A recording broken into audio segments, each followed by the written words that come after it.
नमस्कार। आज बात करते हैं एक ऐसी जगह की जिसका नाम सुनते ही ज्यादातर लोगों के दिमाग में सिर्फ एक ही तस्वीर आती है। लेकिन यकीन मानिए, इसकी कहानी उस तस्वीर से कहीं ज्यादा बड़ी और दिलचस्प है। चलिए मेरे साथ चंदौली की दुनिया में। हाँ, बिल्कुल सही। उत्तर प्रदेश का धान का कटोरा। और हो भी क्यों ना, ये एक ऐसी पहचान है जिस पर वहाँ के लोगों को गर्व होना भी चाहिए।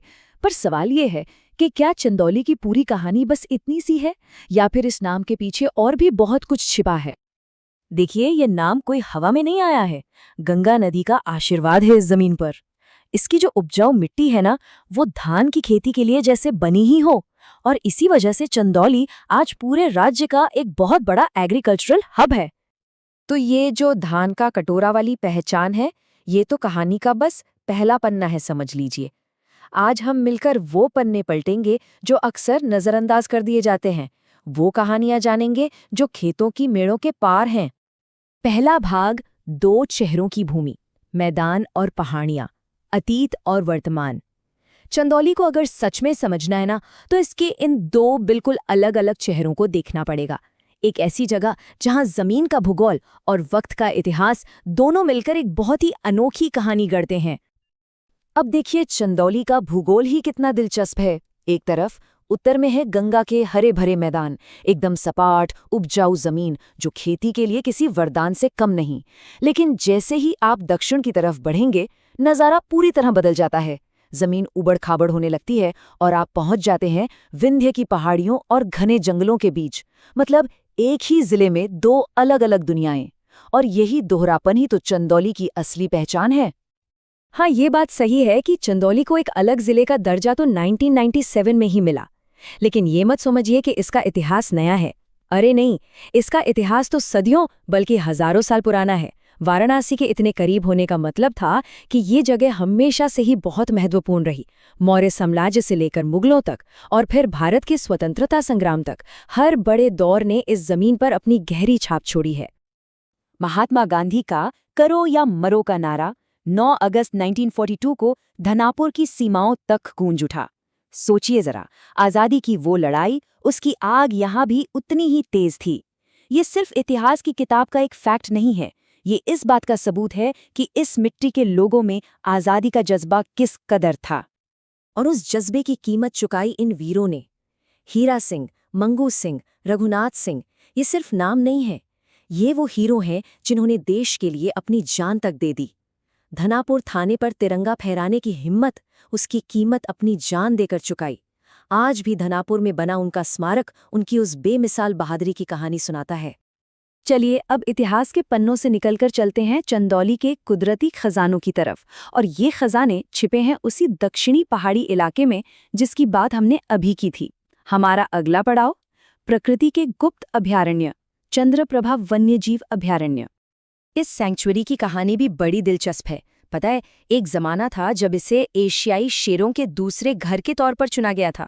आज भले यहाँ शेर नहीं है, लेकिन इसका महत्व जरा भी कम नहीं हुआ है। ये आज भी एक बहुत ही जरूरी इकोसिस्टम है, जहाँ न जाने कितनी तरह के जंगली जीव जंतु आज़ादी से रहते हैं। यहाँ की वाइल्ड लाइफ तो बस कमाल की है। तेंदुआ, भालू, खूबसूरत चिंकारा और चीतल, मतलब जानवरों की एक पूरी दुनिया बसती है यहाँ। और एक बहुत ही खास और थोड़ी दुखद बात भी है। यहाँ देवधरी झरने के पास एक गिद्ध कॉलोनी हुआ करती थी जो अब विलुप्त हो चुकी है। उसके अवशेष आज भी इस जगह के इकोलॉजिकल इंपॉर्टेंस की याद दिलाते हैं। और बात सिर्फ जानवरों पर खत्म नहीं होती। यहाँ हैं शानदार झरने, राजदरी और देवदरी। क्या कमाल के झरने हैं। और अगर आप मॉनसून में यहाँ पहुँच गए ना, तो समझिए जन्नत देख ली।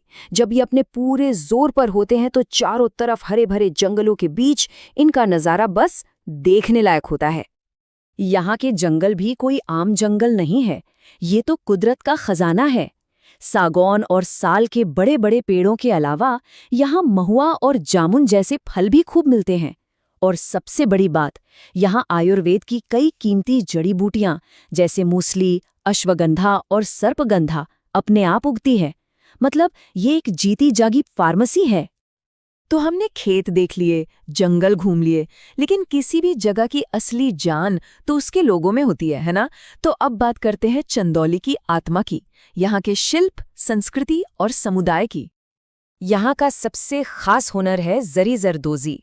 ये जो आप कपड़ों पर सोने चांदी के धागों से की गई खूबसूरत कारीगरी देखते हैं, वो यही है। और ये सिर्फ एक कला नहीं है। सरकार की एक जिला एक उत्पाद स्कीम के तहत इसे चंदौली की स्पेशल पहचान मिली है। इससे होता यह है कि यहाँ के कारीगरों को काम मिलता है और उनकी कला को पूरी दुनिया में पहचान मिलती है। और यहाँ की हवा में संगीत भी घुला हुआ है।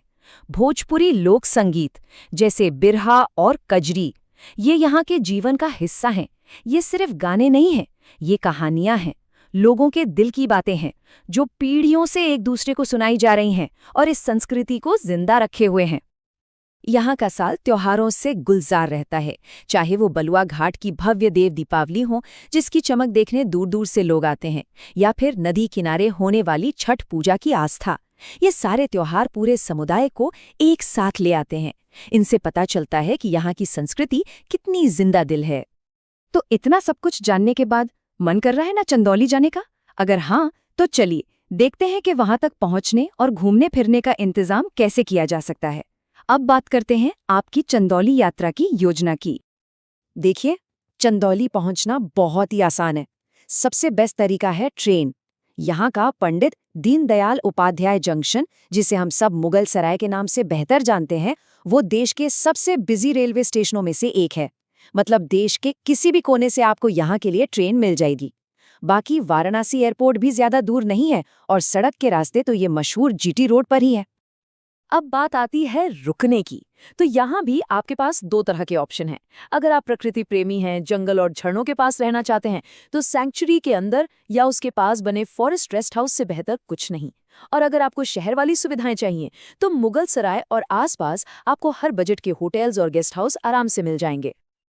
तो पूरी कहानी सुनने के बाद एक बात तो बिल्कुल साफ हो जाती है ना? चंदौली का मतलब सिर्फ धान का कटोरा नहीं है। ये तो उसकी पहचान का बस एक छोटा सा हिस्सा है। असल में ये एक ऐसी जमीन है जहां इतिहास की गूंज है, प्रकृति की शांति है और संस्कृति की जान है। यहाँ पर आज़ादी के दीवानों की कहानियां भी हैं, घने जंगलों का सुकून भी और लोकगीतों की मिठास भी। सच में इतिहास, प्रकृति और संस्कृति का एक बेजोड़ संगम है चंदौली। तो अब अगली बार जब कोई चंदौली का नाम ले, तो सिर्फ धान के हरे भरे खेत याद मत कीजिएगा।